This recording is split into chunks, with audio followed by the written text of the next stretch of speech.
Drage gledalke, spoštovani gledalci, sem Bojan Požar, dobrodošli na spletnem portalu info360.si v današnji uri resnice. Z menoj sta Boštjan M. Turk in pa Miran Videtič. Kar neki temi na dnevnem redu, predlagam, da gremo takoj po vrsti, ampak začnemo recimo z najnovejšo. Miran, včeraj je predsednica Republike Nataša Pirc Musar sporočila, da sicer novega predsednika oziroma predsednice Komisije za preprečevanje korupcije še ni imenovala, imenovala je pa njegovega namestnika. In glej ga zlomka, novinar RTV Slovenija, bivši novinar Večera, Aleš Kocjan. No, jaz sem to zapisal, ne? Jaz sem to zapisal, koliko resno. Pišeš na Facebooku.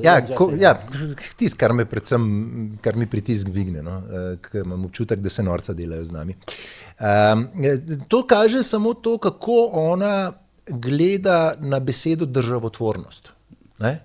Ker se jasno kaže, da predsednik niti ni pomemben, važno, da mi na, bom rekel, podpredsedniško mesto nastavimo nekoga, ki smo mu torej predvidevam, da so mu to obljubili, ker je bil priden novinarski aktivist, ker je bil vedno na pogojno rečeno pravi strani in je prišel tudi zdaj do neke službice, s katerega praktično ga bo težko umakniti, tudi če se, bom rekel, spremeni vlada. Je pa to dokaz, ne, to, kar pravim, ne, te ljudje, ali gre za Natašo Pirc Musar, ali gre za Goloba, nimajo v svojem genskem zapisu državotvornosti.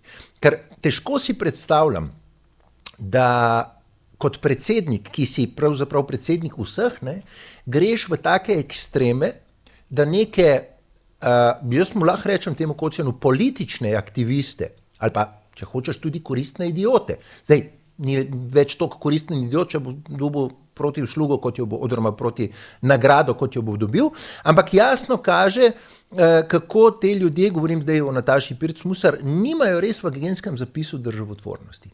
In to je tisto, kar mene oddaljuje od tega, sicer to je lažno levi pol, jaz se vendarle imam še za nekega človeka, ki mogoče bolj, bom rekel, pada na levi pol kot na desni. To je tisto, kar pravzaprav mene moti in me oddaljuje od tega pola. Se pravi, lažnost in pa pomankanje te državotvornosti oziroma, če želiš tudi, lahko rečemo, domoljubja. Praktično so si državo sprivatizirali in delajo z njo kar češ. Zdaj, načeloma, to je neka funkcija, ne? KPK, ki bi v bistvu moglo že videti, ne? Neke politične nepristranosti, ne? Absolutno. Tam prisoten sam po sebi. Zdaj, jaz načeloma nimam nič proti temu, da nek novinar se odloči, pa recimo gre v neke državne agencije. Ampak problem, ki ga vidim tukaj, je v tem, isti je pri Blažu Zgaki, da se na te državne funkcije, ne, te inštitucije, Blaž Gaga konkretno je zdaj pristal na FURS-u, da se postavlja tiste novinarje, ki so izrazito politično opredeljeni. To je problem, ki ga jaz vidim. Ne? Izključno to je problem, ker jaz mislim, da na taka mesta, kot so te, bom rekel, neke nadzorstvene inštitucije, ne, postavljamo ljudi, tako kot bom rekel, pri nogometu, ki pravijo, najboljši sodnik je tisti, ki se ga skozi tekmo ne opazi. Ne. In jaz mislim, da tudi te nadzorstvene funkcije v državi bi mogli zasedati ljudje, ki imajo visoko stopnjo, prvič, avtonomije oziroma lastne pameti, drugič, ki niso politični aktivisti, ki imajo integriteto in tako naprej. Vse to, kar Kocjan ni. Mislim, si ne rabiš biti genij, samo pogledaš njegove medijske odzive, zapise, karkoli že in boš videl, da praktično človeka nagiba tako, da je to noro. Pa še ne morem se ob tem zabiti vtisa, da so to neki novinarji, ne, ki so v bistvu ves čas bili že skoraj vzgajani, ne? Zato, seveda, začne se. In so v tem smislu delali kot novinarji, ko praviš, da težko najdeš nek zapis, ki te prepriča v obratno, ne? In zdaj so pristali na teh funkcijah. Ne? Seveda, mislim, Aleš Kocjan je pač en zadnji pokazatelj tega, da je naša država pod to Golobjo vlado in v bistvu zaradi neizvedene in neizpeljane tranzicije nekaj v jedru narobe. Ne? Ker ključen problem naše države so nedelujoče institucije. To bi bilo treba biti plat zvona, poudarjati. Začenši s pravosodjem, začenši s Komisijo za preprečevanje korupcije, začenši z Varuhom človekovih pravic. To so nedelujoče institucije, ki so posedene, ki so jih posedli ti tranzicijski, bi rekel, nameščenci z namenom, da ne delujejo oziroma da delujejo njim v prid. Zgodba s KPK, pa to je popolnoma predvidljivo. Mislim, je pa groteskno, je pa to, da če ti vzameš recimo opus Aleša Kocjana, greš na internet, kaj je Aleš Kocjan pisal. Ne, se ga ni, hočem reči, sem se takoj popravil. Huda beseda je opus. Ne, hočem reči, če bi zbrskal, ne vem, bi se usedel v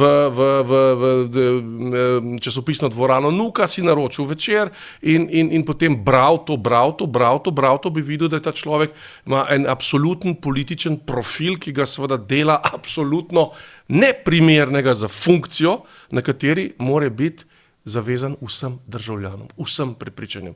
Človek, ki tako očitno kaže eno samo prepričanje, ki je seveda večinsko prepričanje v tako imenovanih slovenskih večinskih medijih in njihovih novinarjih, ki to sploh niso, ker jaz novinarjev je v Sloveniji mogoče 15-20, ne pa 250, ki jih je zaposlenih in ki skačajo iz vsakega časopisa ali karkoli. To niso novinarji, to so pač ljudje, ki upravljajo PR za stres, so čisto legitimno. Če je lastnik recimo Petrič dela, ima take in take interese, potem ne moreš ti pričakovati, da bo novinar pisal pa kontra lastniku. To ne gre. Zato funkcionirajo mediji samo tam, kjer so lastniki tudi tisti, ki mediji ustvarjajo. Tisti, ki mediji ustvarjajo. To funkcionira. In to bi moralo biti v zakonu napisano, da lastnik medija je lahko zgolj samo tisti, ki medij dela, ne pa nek sklamnat možek ali Odlazek ali smetarski baroni ali Petrič. To ne gre. To niso mediji potem več. Ampak to še vse gre. Mejte vi se te medije itak nihče več ne bere. Ampak drug problem, ki pa ne gre, je pa to, da nekdo s tako izrazitim, bi rekel, profilom pride na mesto, kjer se pričakuje človeka, da nima tega profila. Da je za vse državljane. Da je pripravljen objektivno soditi in se objektivno zauzeti za vsakogar od državljanov. To pa ne gre. In zato je to so pač uničene institucije, to so pohabljene institucije.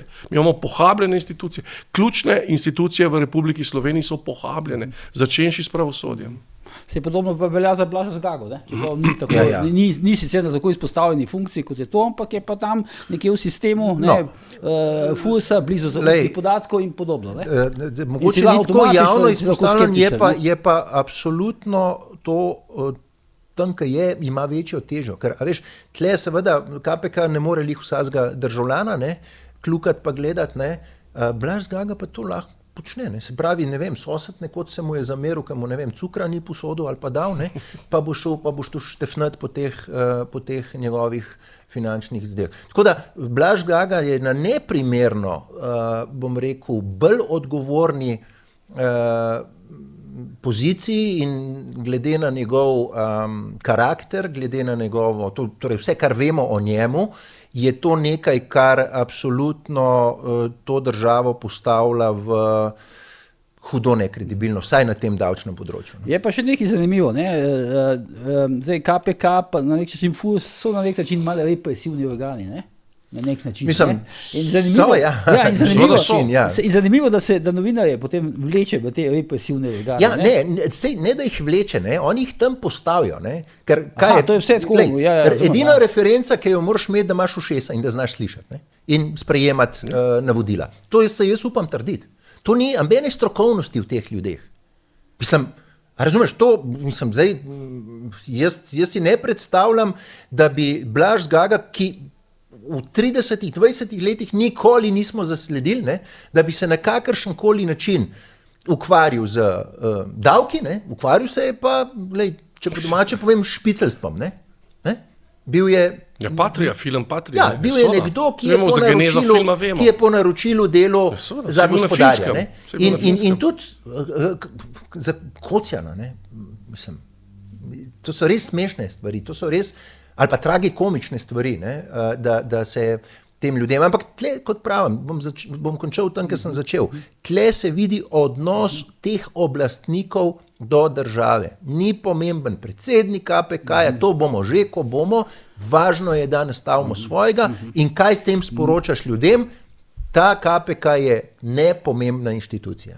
Ali pa pomembna v tem smislu, če smem dodati, se je usoda države odločila, to je bilo 8. januarja 2013. leta, ko je prišlo to poročilo KPK-ja, ki ga je med drugim akademik Matija Horvat, že pokojni, ocenil, je rekel, če bi jaz dobil seminarsko nalogo mojega študenta, bi jo zavrnil, ker je to nekompletno. In tam so bili tudi novinari, ni bil praprotnik. Ampak je bil neprimerno. Ampak to je imelo usodno posledico. Ja, ne, se strinjam. Usodno posledico, s katere še danes nismo docela izkopali. Se strinjam, ampak če greš ti gledat, seveda tudi praprotnik je bil naslonjen na ta levi pol, ampak njegovi članki vendarle so izražali neko. Na drugem nivoju, tako, ampak se je vedel, koliko je ura. Jaz zdaj recimo bi se lahko spomnil kakšne praprotnikove zgodbe, ne?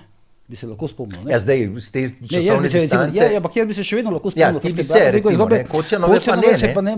Mislim, da je se spomniš kakšne zgodbe. No, ker to je tudi zanimivo, ne? Da recimo bi rekel, da napredujejo, ne? Če on recimo z tega vidika napredovanja, predvidevam, če se sam šel pojaviti, da ne napredujejo neki novinarji, ki imajo za sabo nek, kot pravi Boštjan, opus, ampak kar nekdo, ne? Ja.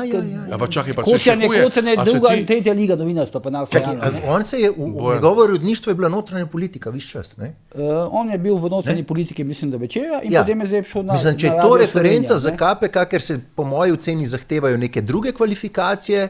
Pa se to Orwellov svetu so antireference, to je pač totalitaren sistem, v katerega se Slovenija vsaj na neki, žal, na najvišji ravni državni spreminja, je negativna selekcija. Ti ne smeš imeti reference, ti ne smeš biti pameten, ti ne smeš biti dober, zato ker motiš sistem. Tako. Ker boš se vprašal, poslušajte, kaj pa če to? Ti moraš biti poslušen, poslušni so pa ljudje, ki ne razmišljajo. In to pa so ljudje, ki niso hodo pametni. Ampak se, če govorimo o novinarstvu, pa se ravno kar je bil še večji halo, kad se reče, no, a se ti spomniš recimo enega odkritja Ervina Hladnika Milharčiča? Enega odkritja. Znanje politične novinarje. Ni bil on te sorte nekako.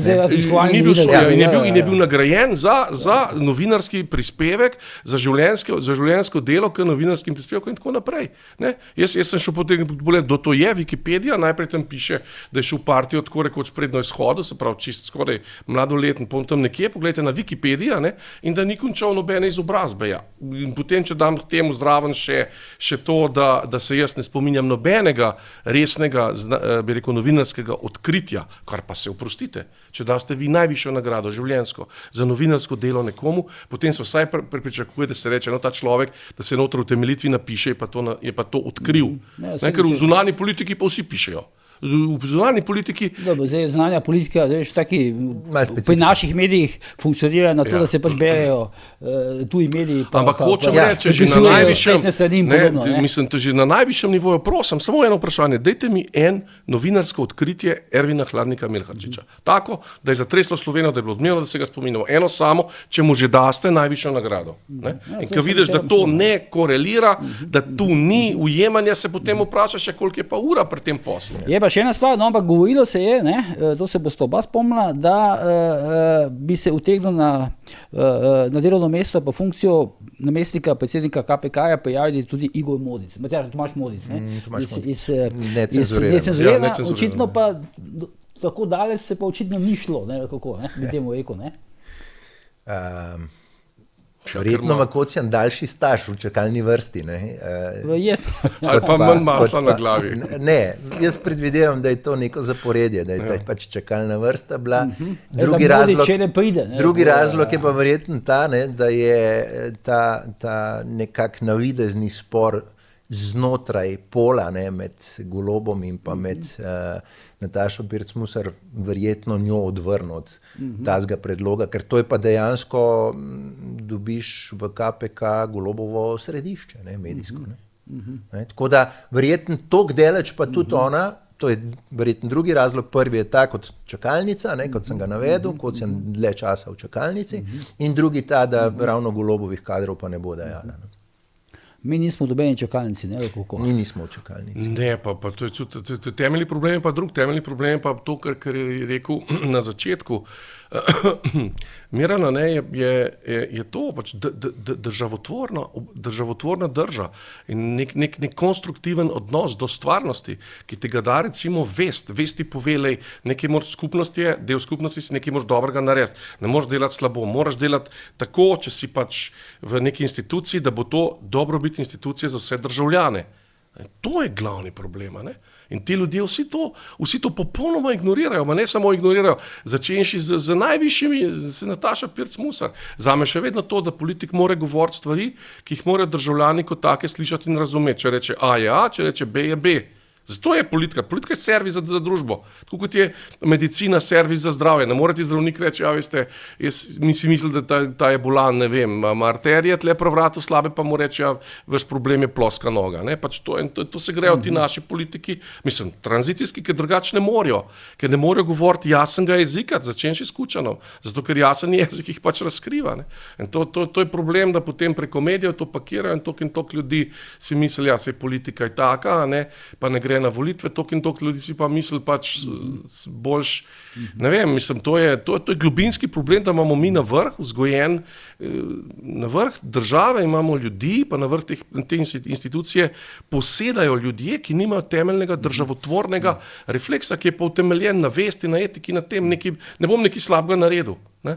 Če bi meni rekel, pejt ti za, recimo, če meni rekel, pejt ti za predsednika KPK, bi rekel, lejte, jaz bom težko objektivno sodil ljudi, v katerih sem negativno pisal. Prosim, razumte me. Ne? Bi rekel, ne morem biti. Ne morem, jaz Kučana Milana, ki imam datoteke v njemu, sem kar je bil, če ga moram obravnavati, jaz ga ne bom objektivno sodil. Da bi se pa izločil pri vsakem, pa pri tem, pa pri petem, pa pri šestem, pa nima smisla. Ne, vidiš, zato ni zraven. Ne, pa tudi nočem biti, pa se sem ravno hočem ti reči, ker zato bo ves čas v čakalnici.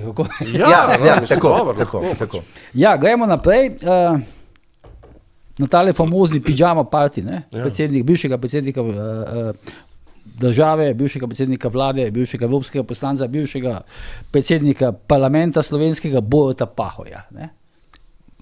Sliko se reklamira pidžame, poleg drugih izdelkov še, vitam post filanit, sliko se v postelji v neki hotelski sobi z neko gospodično, ki tam nek simbolizira, kaj, neko realni seks, kako, ne vem, gola na njemu. Ogromno kritike dobil, ne? Marko Crnković ga je sesul, Boj iz Veze ga je sesul, ampak, a je šel zdaj tu predaleč, kako Pahor, v tem smislu nekega influenstva, se to zdaj še res podrobi za bivšega predsednika države, čeprav verjetno imamo pa nas res konkreten problem, kaj ne delajo bivši predsedniki države, ne? Če so v takih letih, kot je Pahor, ne? Fit in tako dalje. Zanimivo, ker si omenil ta imena Crnković, podobno, ne? Ker sem videl, mediji so točno intervjuje tiste ljudi, za katere so vedeli, kaj bodo povedali, ne? Jaz ne vem, tistega, ki Borut Pahor še lahko preseneti s temi svojimi dejanji, mislim, ta je zelo naiven, ne? Ker v končni fazi Borut Pahor je na takih potezah si zgradil kampanjo predsedniško, ne? Tako da tudi to, da tam pač leži v neki posli, koliko se je drajsel po tisti ograji, pa še marsikaj drugega delu, pač zdaj se je pa vlegel verjetno za dober denar, se je vlegel v poslo, ne, tam so mu namestili tisto damo, ki je blagola, da je do izraza verjetno ta pidžamca Pahorjeva prišla. Ampak kot pravim, ne, on je pravzaprav zgradil predsedniško kampanjo na takih potezah in pa je tudi en del karijere, veš, ne? In ves čas, se pravi, vse to sem hotel povedati, ne? In kot maneken bivši verjetno je ves čas gradil nekako, ali pa ni bežal od teh vlog. Mene bolj preseneča, kako si omenil Crnkovića in Vezjaka, da pa recimo slabe kopije Pahorja, to je pa Golob recimo, ne? Spomnimo se tista nogica dvignena na prstkih, pa brisačko, kako drži. Torej, slaba kopija, ali pa bom rekel Borut Pahor z AliExpressa, ne, jih pa ni bilo nikakršne reakcije nad tistem. Ne. In tle spet vidiš, da z nekaj pidžamce delajo ideologijo. Zdaj, se to meni zdi primerno. Človek je v politični penziji, verjetno se vračal več ne bo. Če se, ne? Ja, jaz mislim, da ne. No. Moja ocena, da kaj pa lahko še v tej državi on zasede, kar ni. Predsednik države. Dobro, lahko. lahko, ampak načeloma zelo se je vživel v ta biznis zdaj. Ne? Vidimo, s Kitajci biznisira, z Svilanitom, s Pidžancami, s Samsonitom, snema. Skratka, vrnil se je v tisto svojo osnovo, vrnil se je v, če rečemo temu, na tovarniške nastavitve manekena. Delovno mesto ga je čakalo. Čakalo ga je delovno mesto in verjetno niti ne razmišlja tudi o tem, ali pa tako bom rekel, tudi če bi šel v politiko nazaj, verjetno ne vidi v tem karkoli spornega, ker je že dokazal preko kampanje, da mu je to neko estradništvo prineslo pravzaprav položaj predsednika države. Ne? Ja, jaz bi se strinjal s tem. Ena zadeva je, ne, ker Boruta Pahorja recimo, bi rekel, toliko poznam, da on zagotovo ne bi naredil ali pa ne bo naredil stvari, s katero bi si zaprl kakšno pot. To sem zagotovo prepričan, da je on imel... Kakršnokoli pot, ne? Kakršnokoli pot, kamorkoli. Ne. Najbolj logična pot se meni še vedno zdi za naslednjo kandidaturo za predsednika države, zakaj pa ne. On o tem gotovo potencialno razmišlja. In o tem seveda potencialno razmišlja tudi mnogo ljudi, ki jim gre ta Nataša Pirc Musar pač radikalno na živce, ker se obnaša tako, kot se do zdaj ni obnašal noben predsednik oziroma predsednica, ker je to, smo to kanalist napravili, da je to pač čist navadna šlamastika, ta njen mandat, vključno s helikopteri, avioni, z vsem to hohštaplarijo na naš račun. Pejte ti hohštaplarijo na svoj račun, ama ne na račun davkoplačevalcev. In to je ena zadeva, druga, da se Pahor vrača pač k svoji prvotni ljubezni, k manekenstvu, se to je njegov poklic. Tretja, da mogoče pa še en moment razmišljanja, ne, kako ljudje to dojemajo. Ne. On je seveda v tem estradništvu se je vedno na nek način razgalil. Ne. Je neke stvari počel, je bil, se ga spominjam, smetarja, ne, se pravi, je razgalil to svojo funkcijo, se je na nek način slekel. Zdaj je pa na nek način pustil pogled v to svojo intimo, se je razgalil, tako rekoč tik do, pa tista naga ženska zraven je pač jasen signal, da je to tik do, ne se zmotiti, to ni navaden kos oblačila, to je neka simbolika zadaj zelo močna, ne, pižama in tako gor, ne, in se je razgalil, mogoče to sporočilo, lejte Slovenci, vsega sem se vam odprl, vsega me prečitate, vsega me preberete, nobenih skrivnosti nimam, ne. Zdaj lahko to bo zamrlo in se potem pojav lahko z zelo resnimi predlogi, s kakšnimi, ne vem, sklici kakšne konference ali predlogi za nekaj tasga, ne, in bo ljudje imeli potem bo pokrival oba pola, se pravi tega za neposredno konzumacijo potrošništva, se pravi, lejte me v Svilanitu, ne, intimnega, ne, nobene skrivnosti nimam, in tega ker on to zna biti državni, tako da, jaz sem pripričan, on je name naredil tisti, da je zelo inteligenten človek, edini od tranzicijske levice, ki bi mu to priznal, pa Arnežu, sam nekam je Arnež zginil. Ki je v funkciji. Arnež, zdravnik, misliš? Ja. Upokojil se, živi v Ljubljani. Ja. Ga ni več na sceni, v glavnem. Ampak in točno ve, kakšne posledice bo imelo in kaj on lahko od tega pričakuje. Si me spomnil na Arneža, ker mislim, kakšno naključje, ampak pred kakšnim mesecem dni me je klical na mobilni telefon, ker ima neke težave z priklopom na spletni portal Požar Report. Mislim, zdaj ga ti omenjaš, on me kliče. Ja, jaz sem spomenil, da to dva človeka, upam, da nisem komu krivice naredil, ampak od aktivne politike na levi strani, tam ta dva, Arnež je zginul nekam, zdaj ga 15 let ga ni, mislim, da je bil Trstu. Dela pa sin kot zdravnik, ne? No, lahko, ampak ta dva sta se mi zdela inteligentna človeka. Skratka, če pa razumem, zdaj v teh prvih vajnih odgovorih, pa komentarjih, pa analizah, ne vidite težave z tem dogodkom, oziroma in morebitno njegovo vrnitvijo, Pahorjevo vrnitvijo v politiko. Lej, če bi lahko, jaz sem stavek 2 še... To, da na glasove Vezjaka pa Crnkoviča ne more računati, pa itak gremo. Ampak recimo, da se jaz vživim v vlogo novinarja, ne? In vidim neko tako fotko, reklamo, spot. Mene bi bolj tista pidžamca recimo zanimalo, s kom on sodeluje, kdo so lastniki tega podjetja, kdo je poslovodstvo tega podjetja, kakšna je njihova poslovna zgodovina, ali so madeži, niso madeži. To je tisto, kar bi mogli novinarje zanimati. Ne pa zdaj, a je tista pidžamca, pa če tista nesrečna, dobro plačana, verjetno punca zraven leži, pa kako leži, pa ali mu na bedrcu, ali mu na kolenu. To je irelevantno. Za slovenskega poprečnega prebivalca je pomembno, s kom bivši predsednik sodeluje in ali ima moralne zavore, recimo, če bi se ugotovilo, da je lastništvo ali poslovodstvo tega podjetja na kakršenkoli način sporno. Tudi en novinar se ni v to spustil. Ne? Vsi samo v pidžamcu. Tako da, očitno sem jaz še vedno nekak tisti idealist glede tega, kaj naj bi bilo pomembna informacija.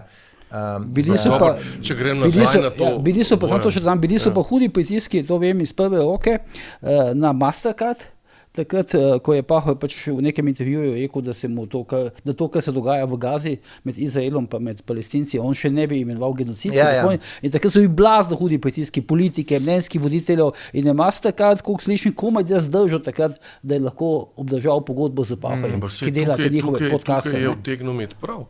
Pustimo, to je čisto drugo vprašanje. Ampak če tako čisto pogledam, kaj je Pahor po poklicu? Poklical je maneken. In kaj dela tam? Predstavlja neko modno znamko. Ja, pa je tukaj narobe. Ne? Dobro, se nisem maneken po poklicu. Ja.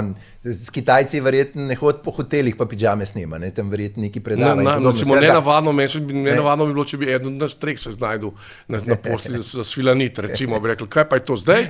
Ne? Ampak prav ne bil maneken skozi. Bil maneken, se živ od tega, kot jaz vem.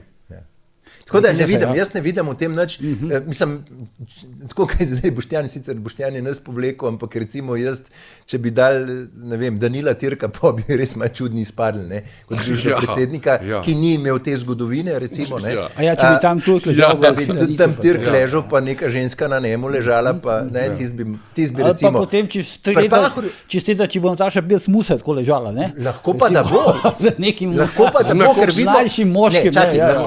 ker vidimo, da nima svoje politične poti, ampak vedno želi nekoga kopirati, ne?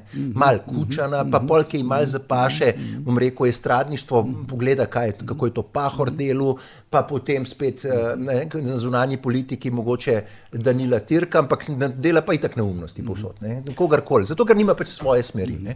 Tako da pri Pahorju se mi pa to ni zdel nič. Ali smo ga, navajeni smo ga, no? Mogoče iz teh. Dobro, predlagam, da gremo v Maribor. Zdaj, konec prejšnjega tedna je bil v Mariboru predsednik vlade Robert Golob. Ne? Ampak kar je bilo meni pač zanimivo, ker sem pač tudi Mariborčan, pa recimo, da te stvari dokaj natančno spremljam, je bilo to, kakšen paket je bil, se je zgodil v povezavi s tem Golobom. Ne? Prišel je v Maribor, ne? Podelil je nekaj milijonov evrov za gradnjo oziroma za finiširanje Rotoža, se pravi tega kulturniškega projekta. Imel je intervju na Večeru, ki je bil nadvse prijazen, novinar ga nič pomačega ni prišel. Delno so celo, če ima Večer plačniški portal, so ga delno odprli za javnost, kar pomeni, da so pač želeli, da ga vidi večje število ljudi, kot imajo pač naročnikov.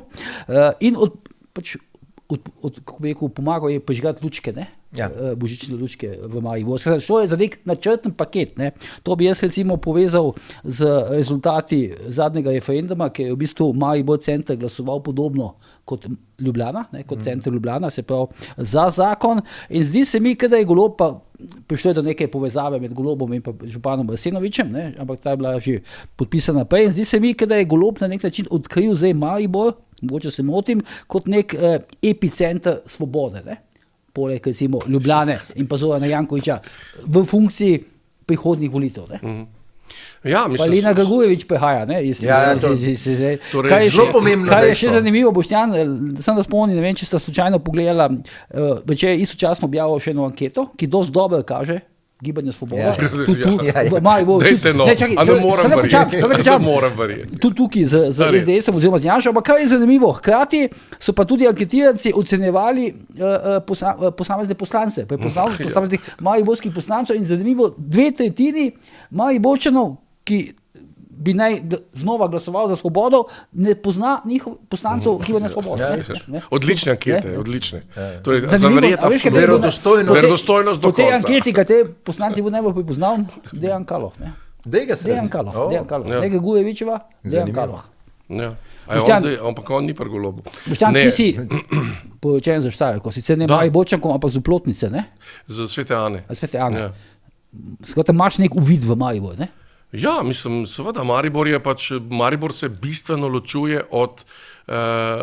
okolja, se pravi od Štajerske, ne, bistveno ločuje.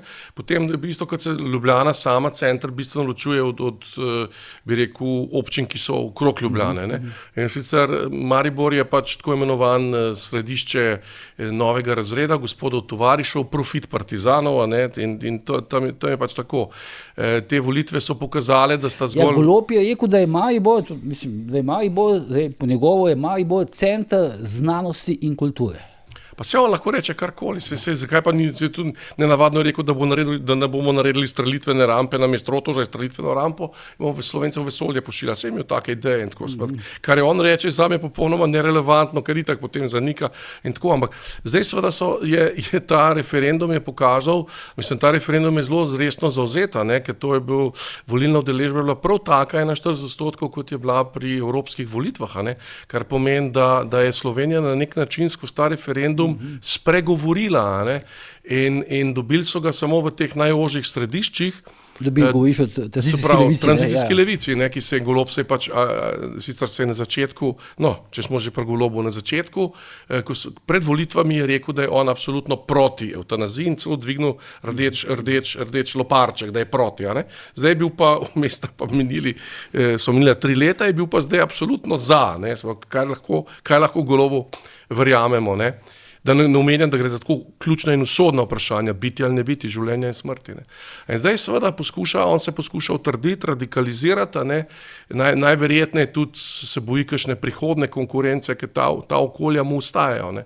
In zdaj poskuša dober vtis narediti na Mariborčane, na sam ta, bi rekel, novi razred gospode tovariše, se pravi ljudi, ki živijo od proračunskih jaslin, ki so vsi za Tita, partija, Mladina, akcija, to se pozdravljajo. Za te ljudi, kdorkoli bi tam bil, tak bi ga volili. Ne. Zdaj pa seveda veliko večje vprašanje se pa začne že v Lenartu. Ne. Lenart se je zdaj, neki Mariborčanov se je preselil, recimo v Lenartu, govorim kot v nekem mestu, ki je zraven Maribora čist, ne. Se je že preselil tja, se nekaj pozna, ampak drugače Štajerska cela je pa čist proti temu. Štajerska, konec koncev, tragedija Štajerska je tudi ta, da večina ljudi za razliko od Mariborčanov se more voziti delati v Avstrijo. Ne. To, ne. Je pa, kaj je bilo meni zanimivo, je ta fenomen, ne, to, kar tudi Gregorčič opozarja, kako spet Gregorčič, kako se Golob sistematično loteva. Skratka, prihod v Maribor, prižiganje lučk, dajanje proračunskih milijonov, intervju za večer, anketa za večer. Takih paketov nismo doslej bili navajeni. To kaže to, kar je Boštjan pravzaprav povedal. Ima teh nekih par svojih okrajev, ki so prepoznani, da bi lahko dobil glasove, pa še to ni zihar, ker ko bo Prebilič enkrat začel kampanjo, ni rečeno, da se te glasovi ne bojo prelivali k Prebiliču, ampak so pa nekako levi, prepoznani kot levi okraji. In kar je meni najbolj zanimivo, je to, zdaj se bojo verjetno sklicovali na to, da to je bilo že prej dogovorjeno pred referendumom in podobno. Jaz kot nekako očitno bolj pogumen človek, kot je Golob, bi šel ravno v tiste okraje, kjer sem bil poražen. Ker bodimo pošteni, ta zadnji referendum je velik poraz predvsem Gibanja Svobode, skupaj z Levico. A veš, to je pa tako, kot medijske hiše. Grejo tja, kjer prihajajo prijateljsko okolje. In tle se vidi, kako je to pravzaprav en majhen politik ali pa pravzaprav netalentiran politik, porabim ta izraz.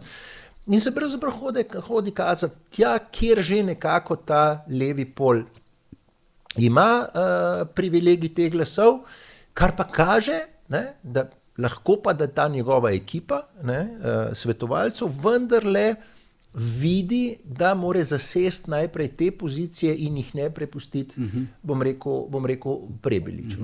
Tako da, tle je več možnih, razlag, ampak dvomim, da so tako pravzaprav inteligentni, da razmišljajo v to smer. Je pa tako, sej klasično, to je Peter Gregorčič povedal to, ampak sej to je bila pričakovana klasika. Prideš, to je tako, kot prideti na obisk,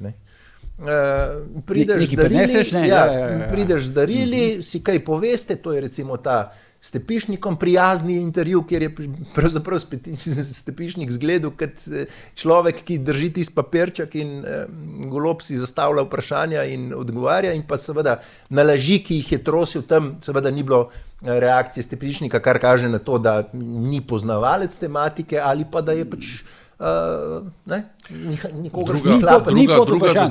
Druga zadeva izredno pomembna tukaj pa je, koliko ljudi pa je sploh doživelo ta dogodek kot dogodek. Se pravi, zunaj medijev, zunaj Stepišnika, zunaj vse te inscenirane, bi rekel, scene. Ne? Koliko Mariborčanov, recimo, je pa to sploh doživelo, da je bil Golob tukaj, da je odprl lučke, da koliko ljudi je to sploh registriralo. Ne? Ker se mora tudi vprašati, koliko ljudi zunaj teh, bi rekel, mehurčkov, novega razreda, profit partizanov, gospodov tovarišev, sploh registrira, da on se je poročil s Tino. Pa je rekel, Tina je rekla da, neverjetno. Nemogoče, rekla je da. Mislim, tudi če nočeš, tukaj silijo te medije. Vem, ampak koliko ljudi to sploh registrira, da do tega imeli nek odnos. Po mojem, do zanihanja cene benzina veliko večji odnos ljudi kot do tega, da je Tina rekla da. Cel svet ni mogel verjeti, vesoljstvo ni moglo verjeti, ampak Tina je rekla da. Čakaj, oni seveda neizkušeni politično, kot so, ne? Oni s temi temami seveda zdaj posiljujejo, ne? Ampak tle je nekje točka preloma. Ne? To stalno trdim, da njim se bo enkrat to, kar jim danes, vsaj kar oni mislijo, ne? Da jim prinaša korist, ne? Ne moreš vsak dan biftka jesti, ne veličaš se ga enkrat. In tle je isto, enaka. Kaj je mene presenetilo, recimo v tem intervjuju, pač ni zdaj ne vem kako omembe vreden, ampak bom rekel ta koncept, se vidi, da ga je v bistvu, z Stepišnikom govorim, se vidi, da ga v bistvu ni pripravljal novinar, oziroma medij, ker bi imel drugačno vprašanje. Pripravljal ga v bistvu štab. Namreč, ker ni bilo več debate o tem, recimo, kaj naj naredi predsednik vlade za Maribor, recimo, kaj bi lahko naredil predsednik vlade za Maribor, ampak o tem, ali pogleda Janšo, ali ne pogleda Janšo, ali govori z Janšo, to je za Maribor, so to irelevantno vprašanje. Če se drugega, Vse v zvezi z Golobom več ali manj irelevantno. Če sem ravno rekel, tudi ne vem, koliko Mariborcev res življenjsko zanima, a je Tina rekla da, in kaj zdaj iz tega sledi. Kar se tiče pa Arsenoviča, je pa tako, jaz človeka razumem, on je župan mesta, verjetno je, bom rekel, v službi tega, da mora dobiti denar, da stufa denar od države in je... Včasih se je s Počivalškom vprašanje, kakšno ima pa on osebno mnenje. V prejšnjem mandatu se je povezoval s Počivalškom, zdaj se pa vprašanje pa kakšno ima on osebno mnenje. Je pa še eno zanimivo vprašanje. Očitno ga v Ljubljano lučke prižigati Janković pa ni spustil. Se je bil zraven. Sem njih pa on prižgal. Je bil Janković tam. Čak mal. Boždjan. Hočem reči, mora tu Maribor. Veš, kdo je gazda. Ja, vem, ampak v Ljubljana ima kljub temu več volivcev. Čaki. Prej mu bi, ne vem, Dodik v Banja Luki prepustil mesto, kot pa Zoki v Ljubljani, bodimo pošteni.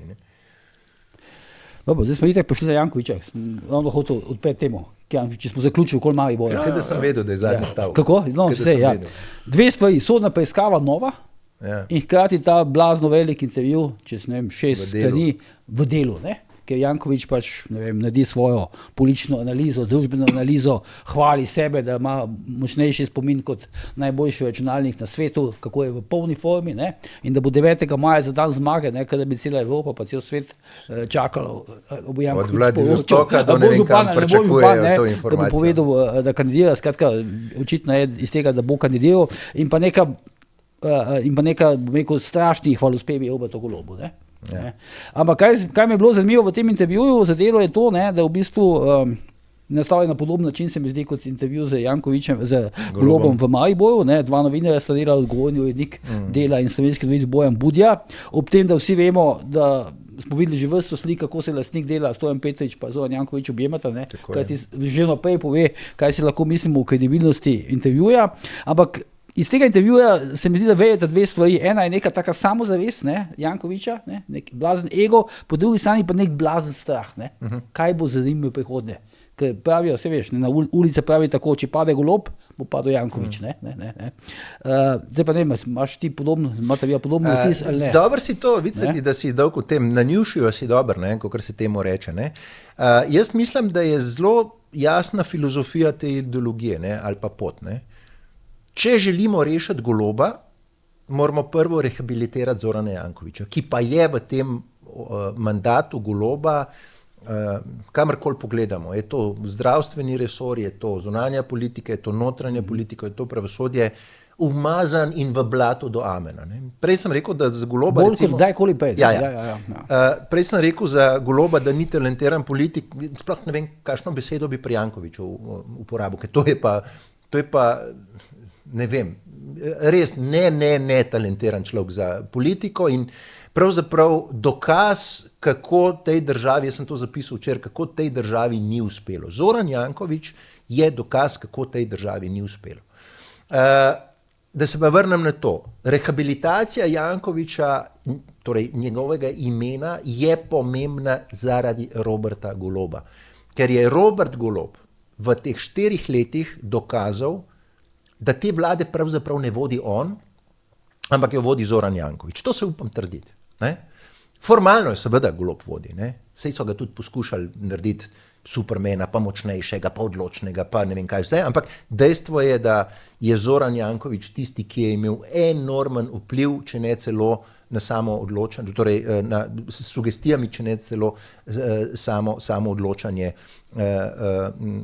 odločitve vlade. To je najbolj vidno v primeru sankcij zoper Dodika, kako je Golob, to vam bo vsak koalicijski partner potrdil, blokiral iz tedna v teden nove in nove umestitev na vlado, kar se tiče tematike sankcije Dodikov, in je šele kasneje, ko to ni bil več politični problem, ampak je postal varnostni problem, jaz si lahko domišljam ali špekuliram, da je tista zahteva dokončna prišla iz Sove, kjer je Sova pa iz Amerike, ne? Recimo temu mednarodnih partnerjev, ne? Kjer se Joško Kadivnik pa zaveda, recimo, če bi prišlo do kakršnih koli vsaj na pol prekinitev odnosov med službami, ne, da je to precej resna zadeva in na ta način so takrat prisilili sicer v tisti kamiličarski, bom rekel, odnos zoper Dodika, ker Hrvaška recimo ni uvedla sankcij zoper Dodika in če si ti enkrat na Hrvaškem priješ tudi v Slovenijo, skratka niso šli na ekonomske sankcije, ne, tam se je videli in cel kup takih stvari se kaže, kako ima Zoran Janković enormen vpliv na to vlado in seveda potem Petrič, ki si ga omenil kot lastnik Dela, človek, ki ima velika pričakovanja, predvsem v teh gradbenih in pa verjetno tudi teh orožarskih poslih, je točno vedel, s kom mora narediti ta intervju, da ubije 2 muhi na en mah. Eno je potem dogovori z Jankovićem, prvo seveda rehabilitacija Zorana Jankovićem, potem dogovori z Zoranom Jankovićem, kar se tiče vpliva na Golobovo vlado in mogoče tudi recimo, da si Petrič želi preko gradbene firme kakšnih poslov v Beogradu na tistem mini Expo, ki pa je še, bom rekel, zelo vprašljiv, ali ga bo Vučić dočakal ali ne, sicer govori se, da naj bi ga vendarle, da bo mednarodna skupnost ga pustila in da bi recimo Petrič dobil tam kakšne posle. Kar se tiče pa te, samo še ta stavek 2, kar se tiče pa te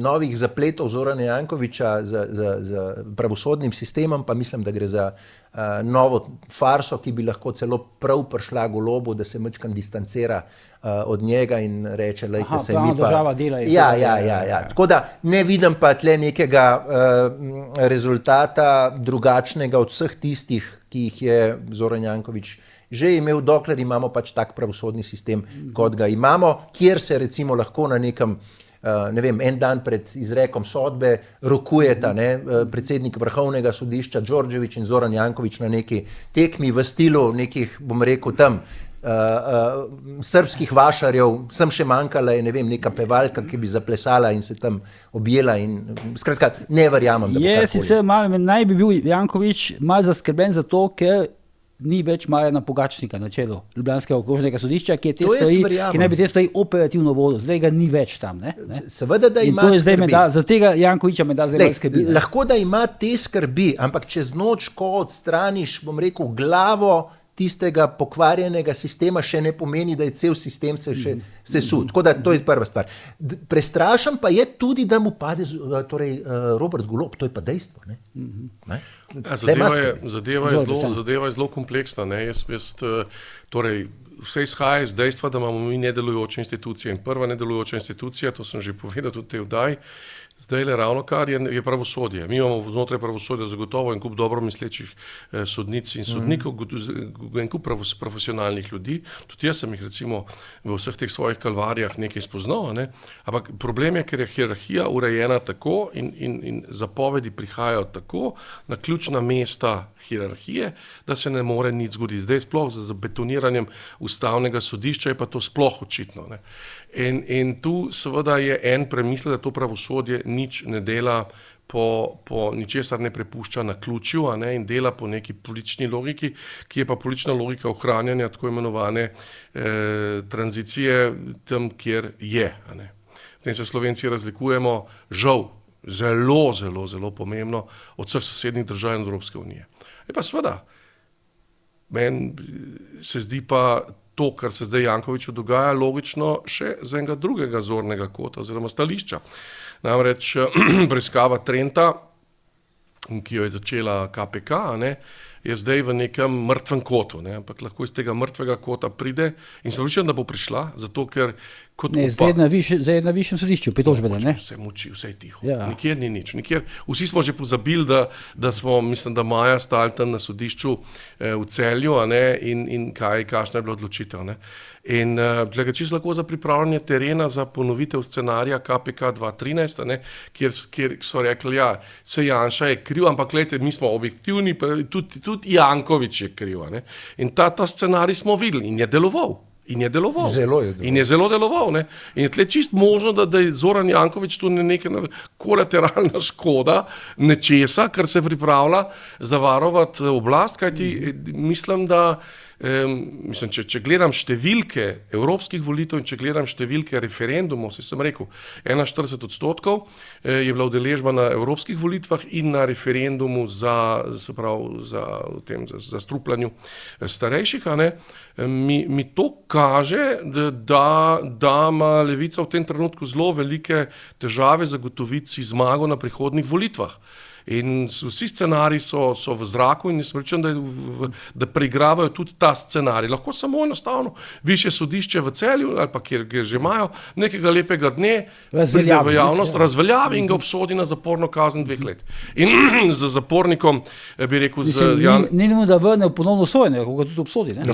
Lahko ga obsodi. Imamo vso, ne, lahko ga obsodi in mu izreče 1 mesec za napotitev na prestajanje zaporne kazni in potem vso sceno smo že videli pri Patrii leta 2014, a ne, in mislim, seveda bi vsi razumeli, da je to popoln falsifikat in da je to popolna zloraba pravosodja. Ampak tako bi bilo, ne? Ja. Ampak tako bi bilo, ne, tudi če nas 3 zdaj odpeljajo, od nas čaka milica pred koncu daj, nas odpeljajo, nas zaprejo, bi vsi razumeli, da so nas zaprli zaradi tega, ampak dejstvo, to ne bi zmanjšalo dejstva, da bi bili zaprti. Ne? Je pa zanimivo, kako si je v tem intervjuju znižal standard svojega odstopa Zoran Janković. To spet na vprašanje novinarjev. Ne? Novinarja ga niste vprašali, če bi odstopil, ko se znajde v sodni preiskavi, ali boste odstopili, če boste pravnomočno obsojeni. Veš, pravnomočno obsojeno pomeni, čez 8 let pa Jankoviću. To je pri Jankoviću zelo zanimivo. Vedno nekako se na vsake par let se zrahla ta standard. Imaš prav, najbolj je tisti najbolj znan v zvezi z Jankovićem, njegova edina, bi rekel, velika mednarodna referenca, tisti nastop na HRT, ne, bom zdaj v slovenščini, seveda, se vi nič ne bojite, da bi vas zaprli zaradi tega, kar pač je, ne, pa je rekel, ne, jaz sem proti Janezu Janši, odmislimo to, jaz sem proti Janezu Janši, seveda, ampak postavimo se, zakaj je tu hrvaški novinar vprašal? Zato, ker se hrvaškemu novinarju se da podočiti in se očitno HRT-ju zdi logično, da po vsem tem, kar počne Janković, ko gor, dol, levo, desno, da je to najbolj normalno vprašanje, ki mu ga lahko zastavijo. Če bi prišel, župan, če bi prišla županja Pariza ali pa ne vem, najbrž še ne bi vprašali tega, ne, ampak ko se pripravljeno dajo, pa najbrž uredniki, to ni sam novinar odločil, to je uredništvo odločilo, ne, kot prvo vprašanje, kot tako ključno vprašanje, ne, zato ker se mi zdi to logično, ne. Hočem reči, kje smo v nedelujočem pravosodju, ne, kje smo. Zdaj, ko je šel Boštjan čez mejo, ne, zanimivo, ko Janković, ne, ki je župan Ljubljane, nima nobenega resnega vpogleda v dogajanje v zunanji politiki. Ne. Ampak on suvereno reče, ne, da je Golob izjemno cenjen med kolegi, predsedniki vlad v tujini. Ne. Ampak od Jankovića v tem ne ve nič. Ne.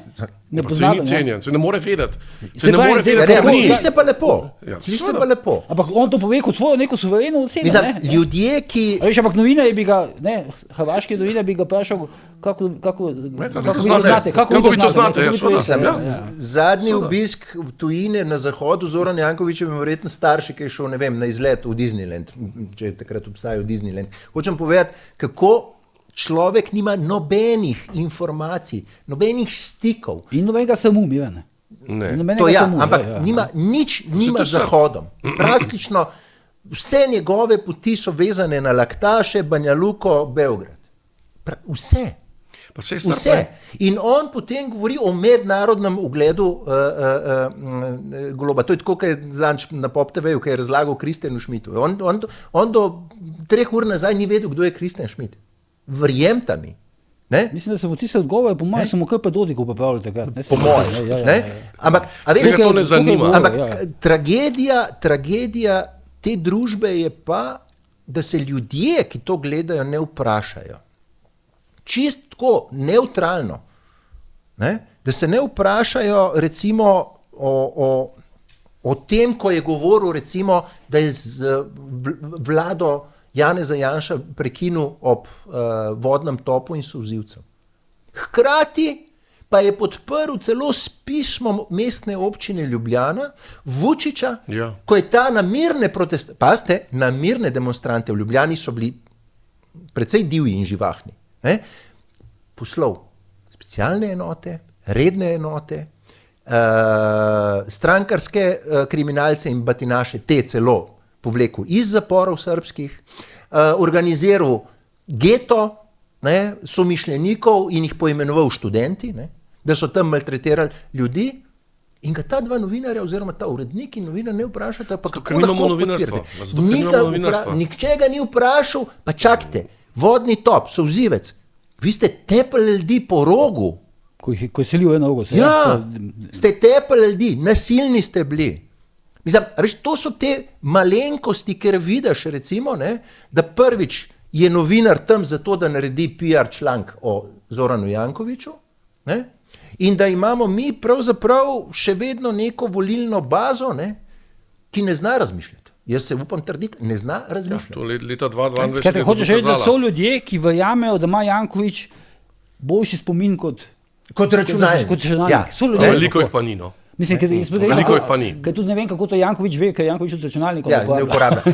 To je isti primer, sem še ta stavek. Spomnite se recimo, da za 1. maj človek, ki je največji šibicarski državni kapitalist torej pri nas, ki je obogatel na račun države, govori o tem, da bo kapitalizem propadel.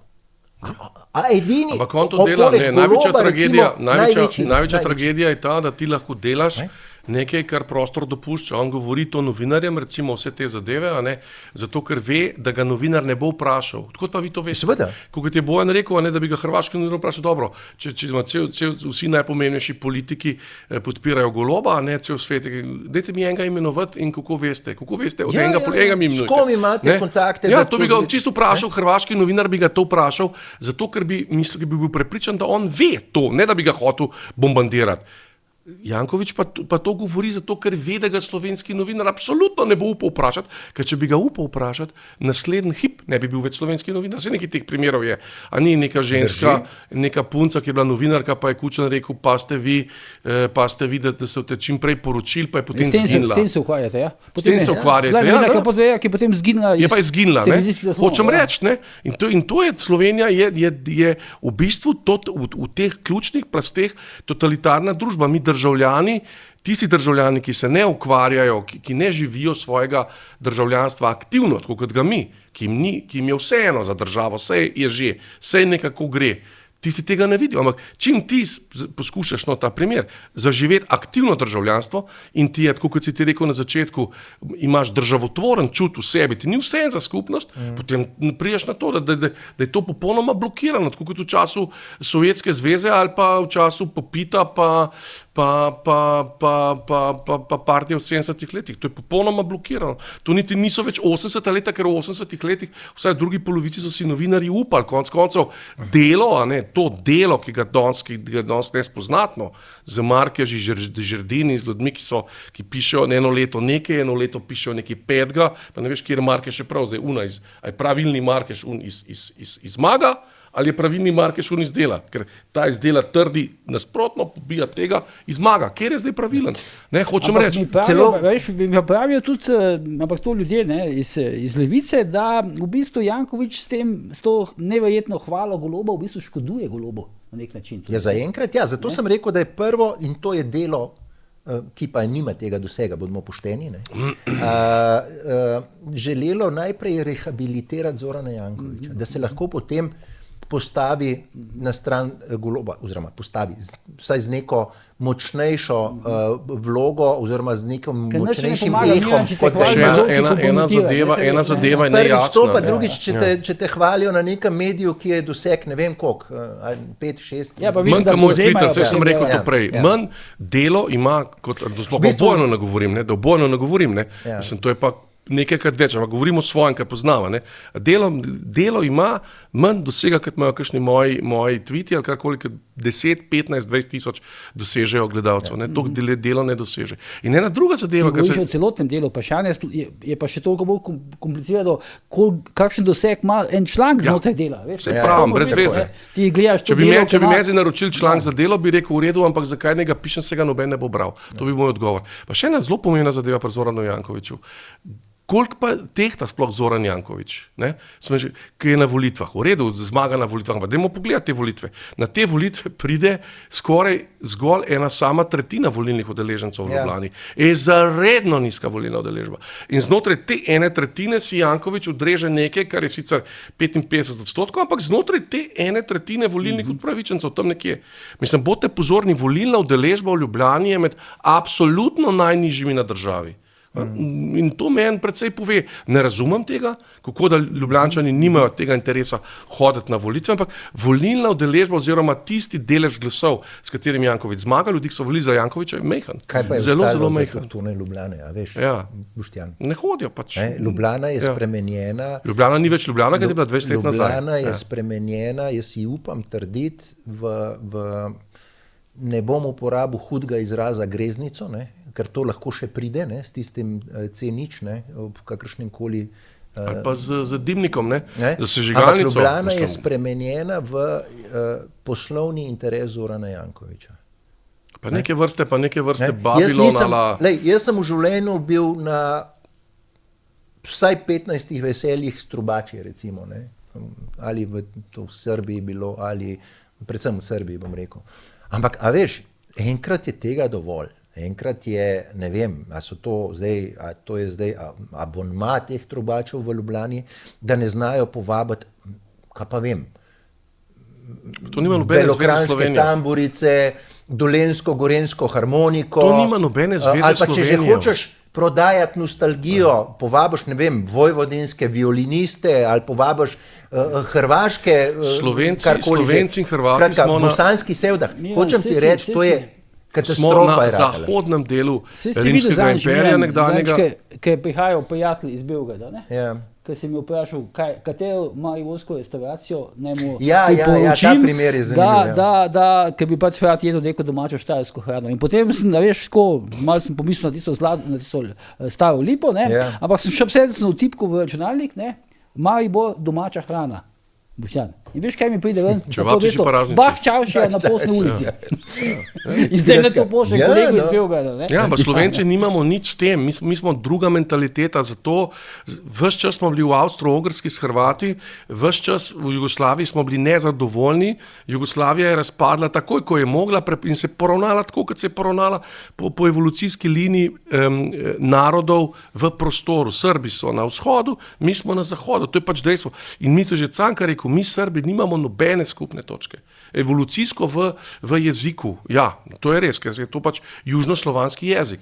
Ampak veliko več skupnih točk imamo z Korošci, z Avstrijci, z konec Italijani, predvsem pa z Avstrijci.